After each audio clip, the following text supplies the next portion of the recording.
After poll shows that Americans are troubled, concerned about the direction the United States is heading in. So how do we get back to the 3 F's that made this country great? Faith, family, and freedom, not to mention some good old-fashioned common sense. Well, our good friend Dr. Phil McGraw has written a new book called We've Got Issues. He joins us now. Dr. Phil, always great to see you. Good to see you. Yeah, where do we begin? And you unpack it in such, again, a common sense way in your great new book, We've Got Issues. We want to break it down, a lot to unpack. First, look, #1 rated, nationally syndicated daytime show for 21 years, best-selling author many times over, and now you're launching a brand new TV network, Merit Street Media, in partnership with TBN. Tell us about Merit Street and why now for this massive new endeavor. Well, you get me wound up about Merit Street Media, and I can go on all day because I am more excited about launching Merit Street Media than I was when I launched Dr. Phil back in 2002, for a variety of reasons. We right now do have issues in America, and Merit Street Media is really born to address those issues fully and completely. This is designed to be, first off, it's a 24-hour-a-day, 7-day-a-week network. And it is designed to be a destination network where people can turn this on in the morning and leave it on all day long and not worry about their kids coming in and seeing something they shouldn't see or hearing something they shouldn't hear.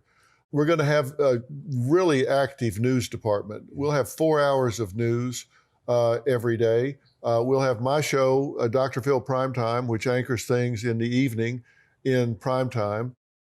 We've got so many other programs and big talents in there. Nancy Grace is going to head up a true crime vertical for us. We've got Mike Rowe, Bear Grylls. We've got a show called Behavior Panel. It's made up of these top experts from military intelligence, law enforcement intelligence, homeland security backgrounds. All these people that are so good at deception detection. Yeah. And so they're going to break down interviews that we all see on the news and all. And that's a good one. I've seen it. Yeah, it's isn't that very great? Good. Fascinating. Yeah, it is fascinating. Yeah. People can learn a lot of things they can use in their everyday life, whether it's at work or with their teenagers trying to throw something by them. So it's really interesting. And we've got so many things that are happening, and it's really. It's based on the belief that the backbone of our country is family.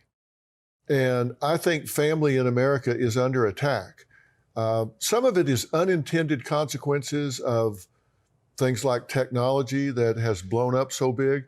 Some of it is intentional, where people are coming along trying to rewrite history, science, biology, the dynamic that has made America the success story that it is, which is meritocracy. This country was built on hard work and talent and added value.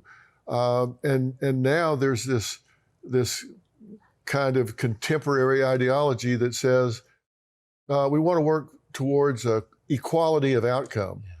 And that just doesn't work. It's been tried. They called it Marxism. They called it socialism. It didn't work, and we've got the hundreds of thousands of corpses to prove that across history. You're not going to have equality of outcome. You can't have one guy sitting home in a beanbag eating Cheetos all day and another guy out working hard and learning and contributing, and then at the end of the week or month, they wind up the same place. It just doesn't work that way. We have a promo here. Let's learn more about Merit Street Media. Take a look. We're tired of watching people try to tear this country down. We're all about building it up. If you love this country, if you love your way of life, if you love your family life, then you're going to want to join us. This is something you're going to be part of. This is not my network. This is our network. Thank you for what you're doing to help us cause Merit Street Media to come into existence. Launching April 2nd on cable, satellite, broadcast television, and streaming services. Folks, it's Merit Street Media coming April 2nd and wide distribution nationwide. Very wide distribution. In fact, I think this is going to be the biggest launch since Fox. We had ABC, NBC, CBS, and then everybody said, oh, there can never be a a fourth network. And Fox proved that wrong. It's going to be the biggest launch since Fox. We've got millions and millions of homes. I think it'll be somewhere between 70 and 90 million homes just to start. In every way you get television signals, whether it's rabbit ears, a lot of these TVs have built-in rabbit ears now. Cable, streaming, fast channels, everything. However if you get a TV signal, you're going to be able to get Merit Street Media. And by the way, it's in partnership with TBN, but a distinct network, obviously. And I would say it's not an overtly Christian network, Doc, but Christian principles, I would say biblical principles represented, a faith and family-friendly network, as you said. Yes, we have no religious programming on Merit Street Media at all. That's reserved for TBN. Right. And then ours is a secular channel, but make no mistake, this is built on and around my value system, which is why I made the jump. People said, why would you walk away from the number one show in television and in your genre? And I wanted to do what I wanted to do. And I have a personal relationship with Jesus Christ. I have since I was 13 years old. I don't wear it on my sleeve and beat people over the head with it. But neither do I hide it or run from it. And my values are very traditional. I'm not political at all. I'm just not. Frankly, I don't know enough about politics to talk intelligently about it. Neither do most of the people who do talk about it. I'm just willing to admit that I don't know enough about it. But I do know about values. I do know about what makes a family strong and what makes a community strong, the collective personality of the community, the region, the state, the nation, and those are the things we're going to talk about. Everything you've accomplished over the past 25 years on TV, really in the public realm, and going far beyond that, way back, everything you've accomplished, you believe, was leading you up to this moment right now.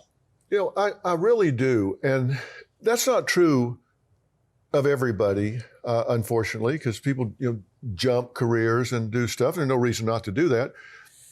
It's just, in my case, it's just worked out where everything I've ever done, I believe, has prepared me for what I'm now doing. Now, that might not be true if I'd been selling shrimp out of a van down by the river, but that's not true. The things I've done have really all been people-focused and problem-solving for folks. And, the subtitle of this book is How to Stand Strong for America's Soul and Sanity.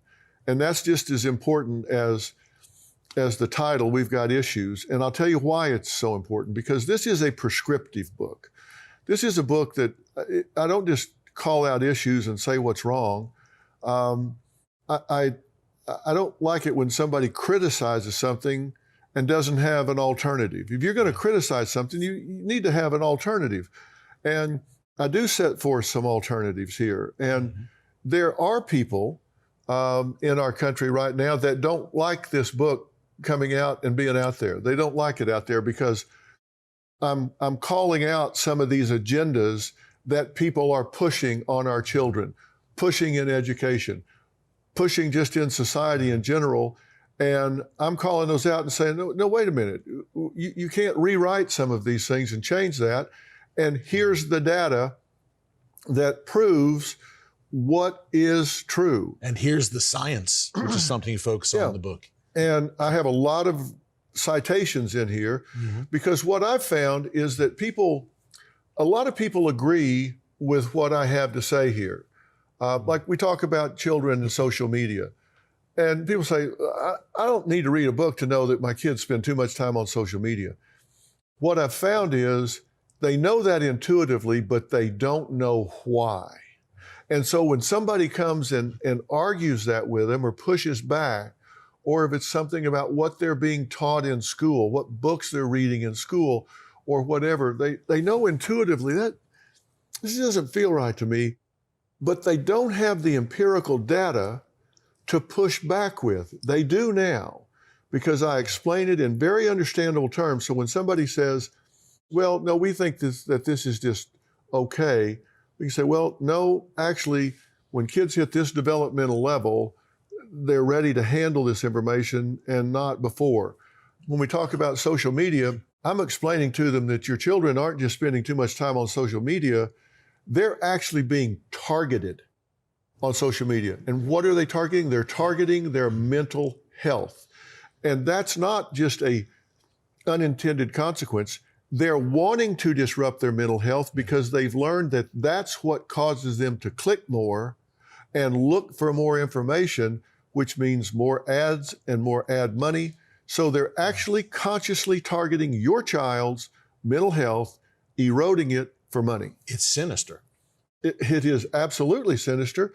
And they're doing it knowingly and consciously. Yeah. And I give the information in here that proves that. And so when somebody says, oh, that's just conspiracy theory, well, actually, it's not. You've got the data. By the way, you've also got polling throughout the book that your team has conducted where Americans really stand on the issues. And as you said, and you talk about the silent majority in the book, the majority of Americans agree with you, your prescriptions in the book, not just problems that you lay out the solutions, and we'll get into that as well. But the silent majority of Americans agrees with these common sense prescriptions that you lay out, and we've got issues. Why aren't people speaking out? Is social media and the pile-on there the major reason? I think it is. We cite some research in here that the percentage of people that are reluctant to express their opinions has tripled since 1950. In 75 years, the number of people that don't want to speak out and say, here's how I feel about this issue, has tripled. People are just saying, I'd rather not say anything because if I say something wrong, if I choose the wrong word, if I say the wrong thing, then I'm going to be attacked and I'm going to be canceled. Cancel culture. And, it was interesting. I talk in the book about George Orwell's 1984. And there, if somebody ran afoul of the government, they were unpersoned. Now it's called cancel, but back then, and how prophetic was that book? He wrote that in 1948. That's right. And here we are, and so many of the things that he talked about are actually coming true now, where if they catch you with the wrong word in your mouth, and some of these change so fast, you got to get a weekly glossary update to know what's okay and what's not okay. And people's lives are being ruined over this. They're calling their jobs. Yeah. We've had more professors disciplined, suspended, or fired from universities than we have seen since the McCarthy era, because our students are going in and saying, well, they use this word or that word, or they asked me to do an assignment that is contrary to my political beliefs, and that upset me. So I'm complaining about that. I feel assaulted by the language. And I felt like there was a microaggression being used against me. I think one of the fascinating things that you bring out in the book is that the people pushing this, and you use the word intentionally, many of them, and it is sinister, they are a fringe element. Thankfully, this is not a majority of Americans. Yeah. This is a fringe but very vocal and influential element. It's not pushing even this a minority. madness. It is the fringe. Yeah.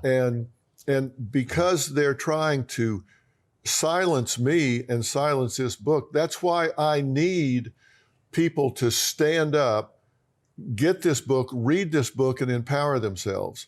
And we have to fight back. And one way to fight back is by learning what's in this book so you can speak up and do it with facts. One of the things I love about the book is the theme of protecting children. That is something that runs throughout. This is near and dear to your heart. Your work, obviously, on the Dr. Phil daytime show for 21 years, Dr. Phil primetime now on Merritt Street. You've been a defender of the young, of children, and you call out, in particular, our elite universities and colleges, talking about how the educational system now, the public education system, the university system, has become an incubator for radicalism, and why that's such a problem nationwide. Well, it's a problem because we're not teaching young people critical thinking.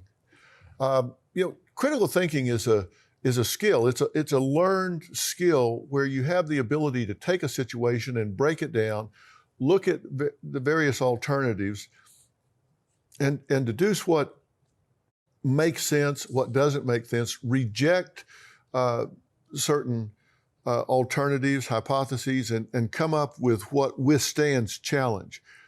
And I saw it really pronounced when we had the Hamas invasion of Israel on October 7th. And I started to see things on many, many campuses, but it really jumped out on elite campuses like Harvard and MIT and Stanford and right away. This and- was October 8th. They were out there. right away. And what they're doing is celebrating Hamas. At first, there was a thin veil where they were saying Palestinians, but pretty soon they even dropped that. And the fact is, they're saying, well, we think that they're fighting against oppression. Everything is oppressor and oppressed. Mm-hmm. And they decide that these are the oppressed. And then they start saying, we need a ceasefire. Well, we had a ceasefire October 6th. And then October 7th, it was broken by Hamas. And before I spoke about this, I said, I can't do this based on just hearing what people say. If I'm going to speak on this, I need to see what happened. And I spoke to the Israeli consulate, and they had the IDF fly into Dallas and under guard bring me some unreleased footage, some classified footage of what happened that day. You can't unsee this. I'm just telling you, you can't unsee this. And what happened was so brutal, so evil, so murderous that it defies description.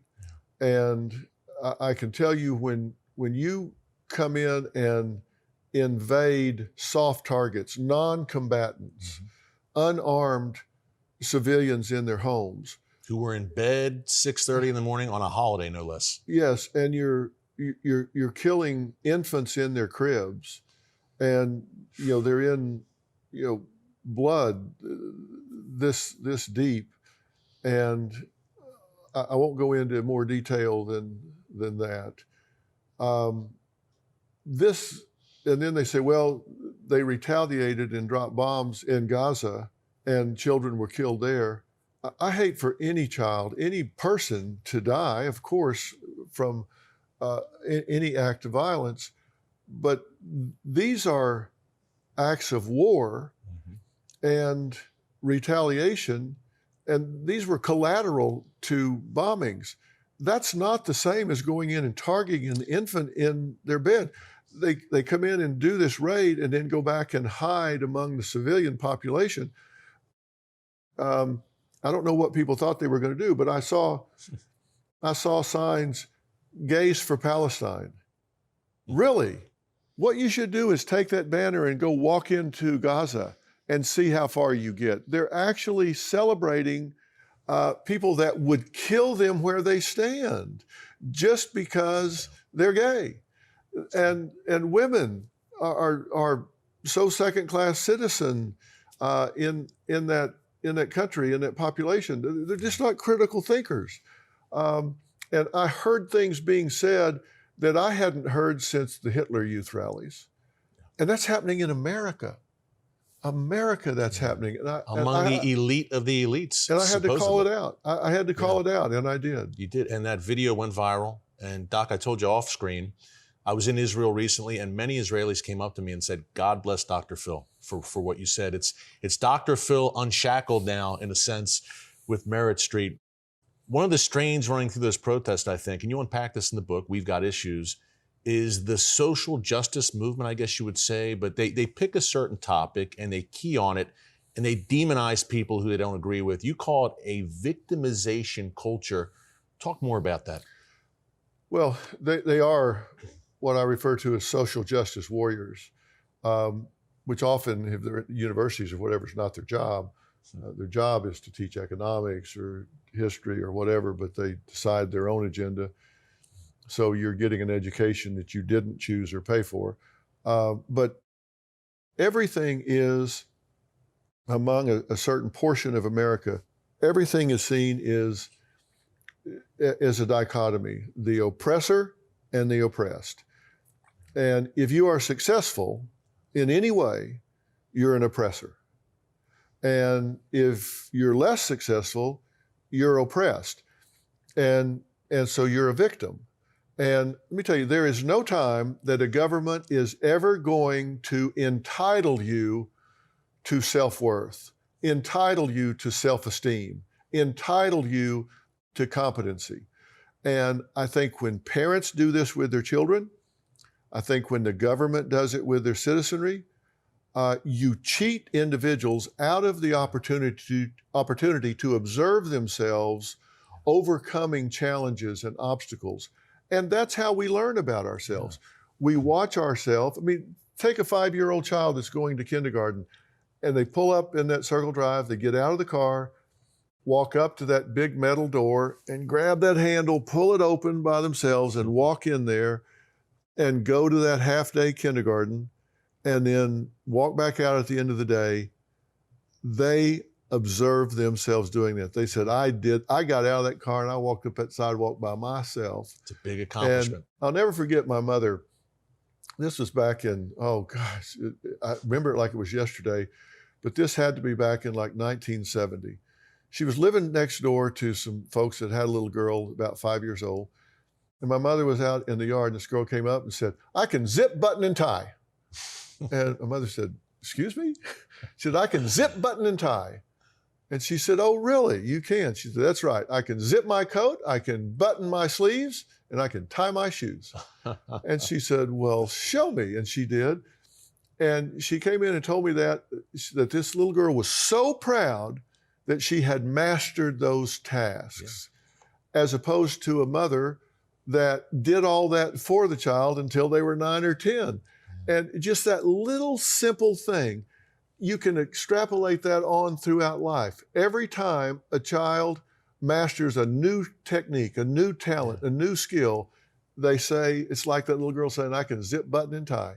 It's like saying, I can do algebra, I can get a job, I can live on my own, I can do, all of those things are cheated from a child or a young adult when a parent or the government takes that away from them by doing it for them. Yes, strengthened through adversity and challenges. And personally, I think that we learn more from our failures than we do our successes many times. Of course we do. And you know, you haven't failed or lost. You know this from sports. I always say, I've never lost a game. They just quit while we were behind. It just kept going. I like that. I should have used that. So, you know, we really have to get back to a meritocracy and say, you know, give people a track to run on, but let them run. Yeah. You know, let them run. Well, that's what Merit Street's all about. The name, obviously, Merit Street Media. That's what this book is all about. We've got issues. Doc, before we unpack the book a bit more, I want to talk about your background a little bit more. People know Dr. Phil, obviously, one of the most recognizable men in America, no doubt. But tell us about your upbringing and how it shaped the concepts you lay out in the book. Well, you know, I grew up in Texas and Oklahoma, and I had 3 sisters, and unfortunately, my father succumbed to alcoholism and was I don't know if there's a good alcoholic, but he was a bad alcoholic. And oftentimes it was pretty violent and chaotic. And, you know, when you're the child of an alcoholic, you become very self-dependent because you can't count on, you know, one of the things you don't ever do when you have an alcoholic in the home, particularly the father, you don't ever bring kids home with you. You know, you don't, you know, leave school and say, hey, y'all come over to my house and we'll play out in the backyard or whatever. You don't ever do that. It's too unpredictable. It's unpredictable. You don't know if the electricity is going to be on or off. I mean, did he pay the utilities or did he decide to spend that money and get drunk? I remember one night we were living in Denver and we just been out kind of roaming around and it was getting pretty cold. We actually were pretty close to my house and 5 or 6 of my buddies said, let's go to your house and warm up. I'm like, okay, take a shot. You know, let's take a shot. Let's go to my house.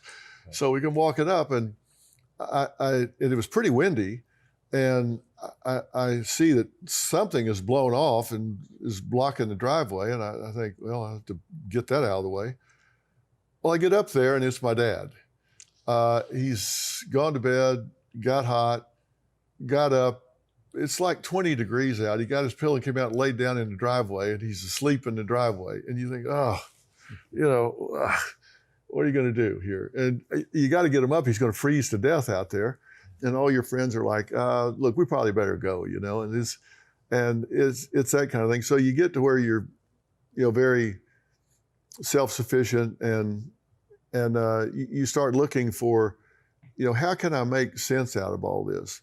And, a lot of kids turn to drinking or drugs. Fortunately, that's when I found the Lord. That's when I found Jesus Christ, which gave me a real centering in my life.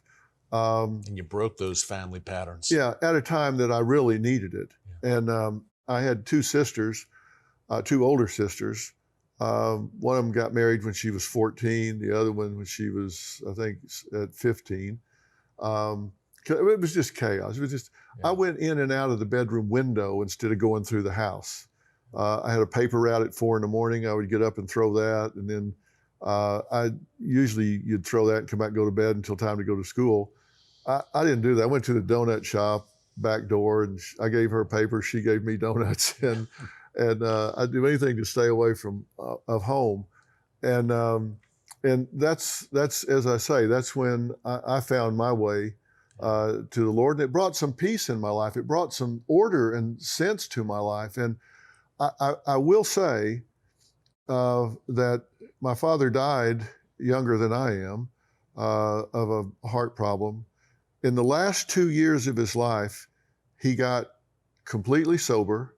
Wow. And enrolled in the Dallas Theological Seminary and got his Master's of Divinity in the last 2 years of his life. So came full circle back around. So how did he do it? How did he break free from that and reform his life? He just really decided, I think that, he was having health problems and he was struggling with that. And he thought, you know what?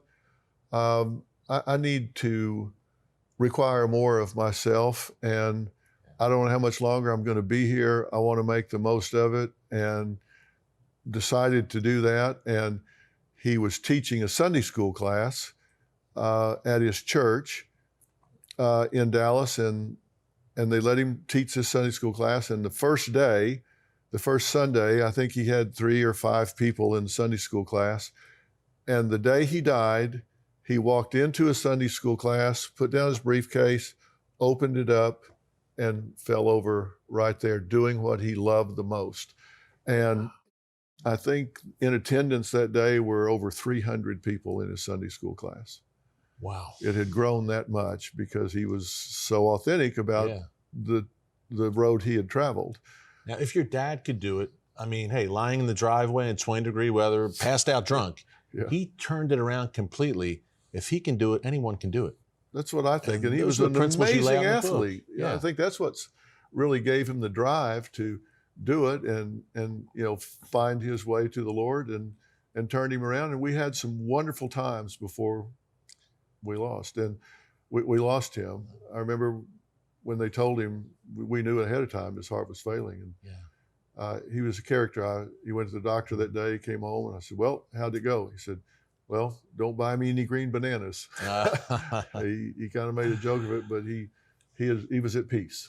Doc, I'm so glad you shared that. I think a lot of our viewers may not have known that.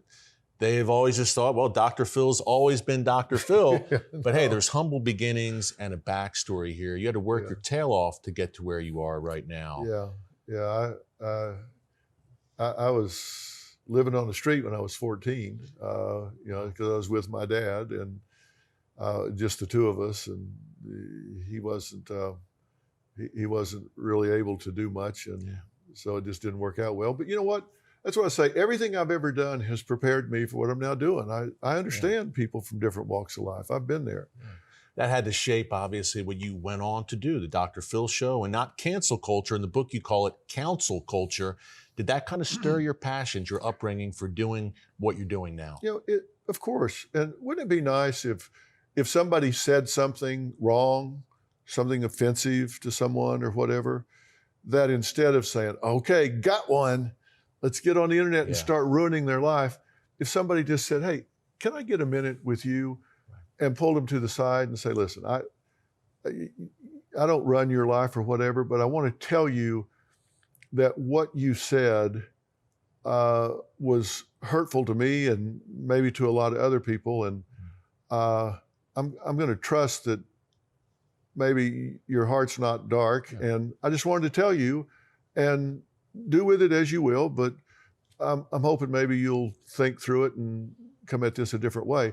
Counsel with them and say, look, I love you, I forgive you, I'm not going to attack you, but I just wanted to let you know, and hope maybe you'll think about it the next time. Wouldn't that be nice, instead of calling their work trying to get them fired? Yeah, and is that possible now in this social media culture? Hey, social media is here to stay, most likely. How can we navigate that? In the book, you lay out the algorithms, you talk about deprogramming, and you talk about the fact that today, people are mainly, it seems, on both sides shouting at each other and not trying to have the kind of rational conversation, respectful conversation that you just described. Well, I said there are 10 principles in the book that I set out that I think are critical for a healthy society, a healthy culture. And 2 of them sound very simple, which I'm really proud of, because I think the best solutions are elegant. Yeah. They're very simple. And these 2 are really related. And one of them is work really hard to understand someone else's point of view. Work really hard to understand their point of view instead of just shutting them down. Too many of us have confirmation bias where all we want to see is something that confirms how we already feel. And in fact, the research says if you bring someone like that evidence to the contrary, it deepens their resolve. It doesn't, you bring them data, it deepens, they dig their heels in even more, unless you make them aware of that tendency. But work really hard to understand somebody else's point of view. Now, I'll tell you how critical that is. The FBI, I work a lot with law enforcement. Mm-hmm. I do training with law enforcement, talk about interrogation techniques, deception detection, getting to the truth. And in the courts in a former life as well, big time. Negotiating with hostage takers, all kinds of things are so interesting to me. Yeah. And so I've done training with law enforcement before. And the FBI trainers negotiators will tell you that the best way to get hostages released alive is make sure that hostage taker knows that you understand why he did it to begin with. Wow. It's not about power. It's not about money. It's making sure that that hostage taker knows he gets why I did this to begin with, whether it's political or domestic or whatever. If he knows, okay, this guy understands why I did this, that's your best shot at ever getting them out of there alive. Does that factor into, and you've done a bunch on school shootings, obviously, and talked about that in the book as well. Does that kind of factor in the desire to be seen and become infamous, I should say, with the school shooters? Yeah, it plays into desperation that people have. And if you're talking to somebody and they feel heard, they feel like, hey, this person's heard me, they've seen me, they've heard me, then you don't feel so desperate anymore. And so that's one of the principles, is work really hard to understand their point of view. You don't need to agree. I'm not saying agree with it. I'm saying just understand it where you could make their argument for them. And then the other one that's related to it is treat yourself and others with dignity and respect. And you go, well, that's pretty simple. No, I'll tell you the complex part of that is treating yourself with dignity and respect. Because that's not the easy part. It's, are you treating yourself like you're your own best friend? And treating yourself with dignity and respect is so important because you can't give away what you don't have. If you don't have dignity, you don't have respect, you can't give it to the other person. Young people, and again, your heart for young people is obvious throughout the book, but the levels of loneliness and depression, and that was exacerbated, I think, by the COVID lockdowns, and you've talked about that, including on The View of all places. Talk about the state of our young people today and this mental health crisis and how we can overcome this. I did talk about it on The View, because I'll go anywhere and talk to anybody. I don't care how left or liberal or woke or whatever they are, because that's what we need to do, right? We need to, you don't just want to preach to the choir. You want to go talk to the other side of these things. So I'll go anywhere and debate anybody on anything that I have knowledge of. Like, don't ask me to debate you about your 401k. I can't add 2 and 2 and get 5 every time. So I'm the last guy to talk about that. But the things I know about, I talk about. And this book is so researched, you have no idea. I mean, I've got a brain room made up of college professors. That meticulously footnoted. Oh my gosh. That's why it took so long to write, because it's triple checked. I wanted to make sure everything in there was up to the minute and accurate. And you poured your heart into this book. I did. And that's obvious on every page. You love America. You love this country. I do. I'm so glad I'm an American. I love this country. I stand up when the flag goes by. I put my hand over my heart when they play the national anthem. And I'm proud to be an American. And do we have problems? Of course we do. But that's just a to-do list. Mm-hmm. And if I got a hill to climb, I'd rather climb it in this country than any other on the globe. I'll tell you that much. Amen. And I don't care if you start on third base, dugout, or dumpster, wherever you start, this is the best place to start that climb. And we had a major event in our lives.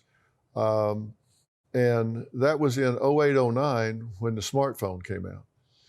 Changed everything, did it not? Yes, it did. Because up until that time, everybody was going around like this, how you doing? Hey, what's up?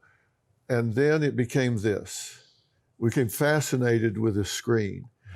And something happened to our young people.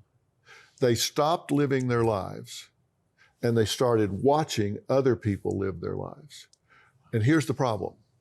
The lives they were watching being lived were fictional.